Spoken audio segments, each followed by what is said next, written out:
آج امت مسلمہ جن حالات سے گزر رہے ہیں، ان حالات میں سب سے بڑا سوال یہ ہے، کون ہماری فکر رہنمائی کرے گا؟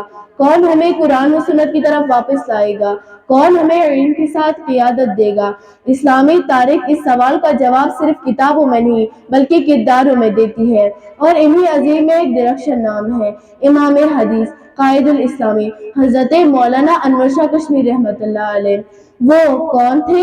مولانا انور شاہ کشمیری رحمۃ اللہ علیہ 1875 عیسوی میں کشمیر کی پاکیزہ سرزمین میں پیدا ہوئے، لیکن یاد رکھیں یہ کشمیر کے نہیں تھے، یہ پوری امت کے تھے۔ بچپن ہی سے اللہ تعالیٰ نے آپ کو غیر معمولی ذہانت، تیز حافظ اور علم سے گہری محبت عطا فرمائی۔ وہ طالب علم تھے، لیکن عام طالب علم نہیں، وہ مستقبل کا قائد تھے، علم کی راہ میں جد و جہد۔ معزز حاضرین، قیادت محلوں میں پیدا نہیں ہوتی، قیادت قربانی سے بنتی ہے۔ مولانا انور شاہ کشمیری رحمۃ اللہ علیہ نے کشمیر کی وادیوں کو چھوڑا، سفر کی سختیاں جھیلی، فاقہ برداشت کیا اور علم کے لیے دارالعلوم دیوبند پہنچے۔ یہی وہ مقام تھا جہاں ان کی صلاحیتیں امت کے سامنے آئی۔ وہ کیا تھے میرے عزیزوں؟ مولانا انور شاہ کشمیری رحمۃ اللہ علیہ صرف ایک مدرس یا محدث نہیں تھے، وہ فکر قائد تھے، وہ علم رہنمائی تھے، وہ باطل کے مقابلے حق کی آواز تھے۔ ان کی قیادت کی بنیاد نہ سیاست تھی، نہ طاقت تھی، نہ دولت تھی، بلکہ علم، تقویٰ کی اور دلیل تھی۔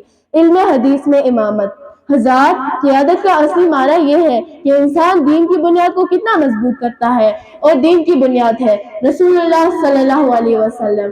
مولانا انور شاہ کشمیری رحمۃ اللہ علیہ علم حدیث میں اپنے زمانے کے امام تھے۔ ہزاروں احادیث زبانی یا صدر صدر پر مکمل عبور، مشکل مسائل میں فور رہنمائی۔ اس لیے اکابر علماء کہتے ہیں، حدیث اگر بولتی ہے تو انور شاہ کی زبان سے۔ دارالعلوم دیوبند صرف ایک مدرسہ نہیں، یہ فکر قائد کا مرکزہ ہے۔ اس مرکز میں سب سے مضبوط ستونوں میں انور شاہ کشمیری شامل تھے۔ ان کی درس سے ایسے شاگرد نکلے جو بعد میں امت کے قائد تھے۔ یہی عملی قیادت ہے کہ انسان قائد پیدا کرے، باطل کے مقابلے علم جہاد۔ میرے بھائیوں، مولانا انور شاہ کشمیری رحمۃ اللہ علیہ نے نہ تلوار اٹھائی، نہ شور مچایا، انہوں نے قلم، دلیل اور علم سے باطل کا مقابلہ کیا۔